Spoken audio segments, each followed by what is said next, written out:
అబ్బో ఇక్కడ కేజీ చీరలు కొంటే అర కేజీ చీరలు ఫ్రీ అంట. మంగళ్య షాపింగ్ మాల్ కేజీల్లో సేల్, టన్నుల్లో ఆనందం. అతను 600 వికెట్లు తీసిన వీరుడు. ఎన్నో మ్యాచ్లను ఒంటి చేత్తో గెలిపించాడు. దేశవాళీలో ఎన్నో ఏళ్లుగా నిలకడగా ఆడుతున్న అతనిపై మాత్రం సెలెక్టర్లు కనికరం చూపలేదు. భారత క్రికెట్లో ప్రతిభకు కొదవలేదు. దేశవాళీ క్రికెట్లో సంవత్సరాల తరబడి నిలకడగా అద్భుత ప్రదర్శనలు చేసినప్పటికీ కొంతమంది ఆటగాళ్లకు టీమిండియా తరపున ఆడే అవకాశం మాత్రం దక్కదు. అలాంటి ఆటగాళ్ల జాబితాలో senior left arm spinner Dharmendra Singh Jadeja కూడా ఉన్నాడు. దేశవాళీ క్రికెట్లో ఏకంగా 600కు పైగా వికెట్లు తీసిన ఈ 36 ఏళ్ల బౌలర్ ఇప్పటి వరకు భారత సీనియర్ జట్టులోకి అడుగుపెట్టలేకపోయాడు. Dharmendra Singh Jadeja first class, list A, టీ20 క్రికెట్లో కలిపి ఇప్పటి వరకు 609 వికెట్లు పడగొట్టాడు. ముఖ్యంగా గత కొన్నేళ్లుగా రంజీ ట్రోఫీలో అతని ప్రదర్శన అత్యంత స్థిరంగా ఉంది.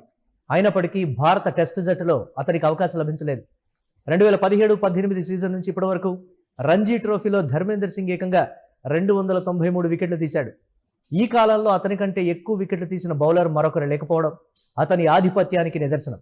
అయితే ఆ సమయంలో భారత స్పిన్ విభాగంలో రవిచంద్రన్ అశ్విన్, రవీంద్ర జడేజా, కుల్దీప్ యాదవ్ వంటి స్టార్ బౌలర్లు ఉండడంతో జాతీయ జట్టులో చోటు కోసం పోటీ తీవ్రంగా ఉండేది.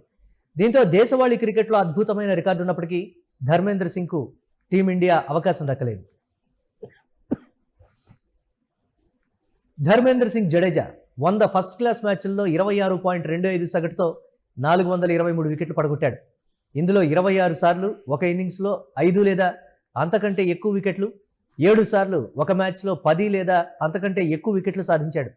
ఫస్ట్ క్లాస్ క్రికెట్లో అతని అత్యుత్తమ బౌలింగ్ ప్రదర్శన 32 పరుగులకు 7 వికెట్లు. ఇక లిస్ట్ ఏ క్రికెట్లోనూ అతని గణాంకాలు ఆకట్టుకునేలా ఉన్నాయి. 90 మ్యాచ్ల్లో 28.33 సగటుతో 121 వికెట్లు తీశాడు. ఈ ఫార్మాట్లో అతని అత్యుత్తమ బౌలింగ్ 10 పరుగులకు 7 వికెట్లు. ఇక 73 టీ20 మ్యాచ్ల్లో 24.92 సగటుతో 65 వికెట్లు సాధించాడు. ధర్మేంద్ర సింగ్ కేవలం బంతితోనే కాకుండా బ్యాట్తోనూ జట్టుకు ఉపయోగపడే ఆటగాడు. ఫస్ట్ క్లాస్ క్రికెట్లో 7 అర్ధ సెంచరీలతో కలిపి 2123 పరుగులు చేశాడు. లిస్ట్ ఏ క్రికెట్లో 566 పరుగులు, టీ20లో 208 పరుగులు సాధించాడు. అంటే అవసరమైన సమయంలో బ్యాట్తోనూ సహకారం అందించగల ఆల్రౌండ్ సామర్థ్యం అతనిలో ఉంది. ధర్మేంద్ర సింగ్ జడేజా పేరు వినగానే చాలామంది అభిమానులకు రవీంద్ర జడేజా గుర్తుకొస్తాడు. ఇద్దరు సౌరాష్ట్రకు చెందినవారు కావడంతో పాటు ఎడమ చేతి వాటం స్పిన్నర్లే. అయితే వీరిద్దరి మధ్య ఎలాంటి కుటుంబ సంబంధం లేదు.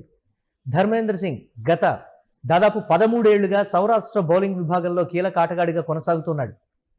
భారత దేశవాళీ క్రికెట్లో సౌరాష్ట్ర విజయవంతమైన ప్రస్థానంలో ధర్మేంద్ర సింగ్ జడేజా బౌలింగ్లో కీలక పాత్ర పోషించాడు.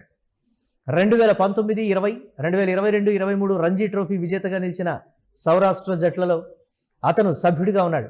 అయితే ఇప్పుడు సౌరాష్ట్రతో అతని సుదీర్ఘ అనుబంధం ముగిసింది.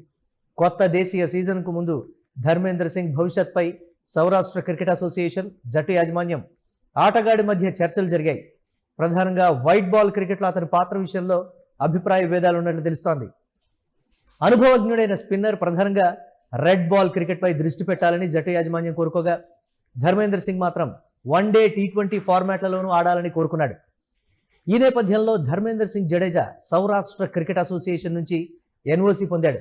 రాబోయే దేశీయ సీజన్లో అతను ఛత్తీస్గఢ్ తరపున ఆడనున్నట్లు భావిస్తున్నారు. సౌరాష్ట్రతో తన సుదీర్ఘ ప్రయాణానికి ముగింపు పలికి ఇప్పుడు కొత్త జట్టుతో కొత్త సవాలును స్వీకరించేందుకు సిద్ధమవుతున్నాడు.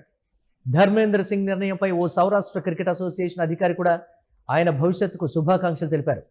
మొత్తంగా ధర్మేంద్ర సింగ్ జడేజా కథ దేశవాళీ క్రికెట్లో ప్రతిభ, అనుభవం, నిలకడ ఉన్న జాతీయ జట్టులో చోటు దక్కడం ఎంత కష్టమో చూపిస్తుంది.